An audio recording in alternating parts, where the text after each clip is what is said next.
Okay, kama umewahi kujiuliza, je, wanaume ambao wanathaminiwa na wake zao wanazungumza nao vipi? Ni namna gani wanaweza kuwafanya wake zao wawathamini? Basi video hii ni kwa ajili yako. Leo nitakuonyesha njia 5 ambazo wanaume wenye thamani wanavyotumia namna mawasiliano kwa wake zao na kuwafanya kuvutia zaidi na kujenga heshima na kuwa na mvuto juu ya wanawake hao. Kaa chonjo, chukua noti, na hakika baada ya video hii utabadilisha kabisa jinsi unavyozungumza au namna ya kuwakabili wanawake.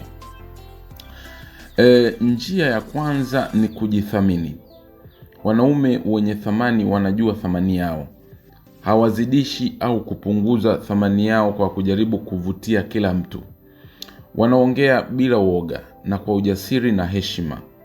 Hawasomi mwili tu, bali pia wanatilia maanani mazungumzo yenye maana.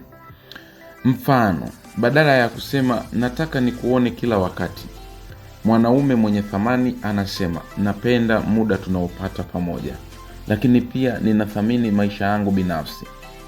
Jifunze kusema maoni yako bila kutaka kuidhinishwa kila wakati. Lakini njia ya pili ni kusikiliza kwa makini.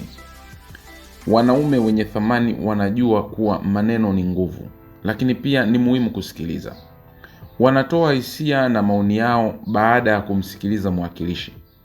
Wanajenga uhusiano wa kweli badala ya tu kujaribu kuvutia. Nikupe mfano mmoja. Badala ya kujaribu kueleza maisha yako yote mara moja, mwanaume anasikiliza. Anauliza maswali yanayochochea mazungumzo. Njia ya 3 ni kuwa na ujasiri na mchangamfu. Wanaume wenye thamani wanajua muda wa kucheka na muda wa kuwa serious. Mvuto wa kweli huja wakati unavyokuwa halisi, sio kuigiza. Hao tunaita hamos hufanya mazungumzo kuwa ya kupendeza. Kwa mfano, kutumia jokes za kirafiki au comment zisizo za kuudhi ili kufanya mazungumzo yawe ya furaha. Lakini njia ya 4 ni kuwa na lengo na maadili. Wanaume wenye thamani wana malengo thabiti na hawategemei kudanganya au kuonyesha kitu ambacho sio kweli. Wanaheshimiana na wengine, wanathibitisha maneno yao. Wanajua kuwa heshima inazidi maneno ya uongo.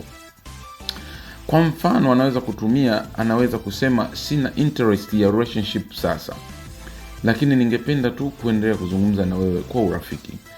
Hiyo ni ishara ya mtu kuwa mkweli na mwanamke achague yeye mwenyewe kumthamini. Lakini njia ya 5 ni uwepo wa kipekee. Hii inamaanisha kuwa mwanaume anapokuwa karibu anakuwa na aura ya kuvutia. Hawatachukua nafasi ya mtu mwingine.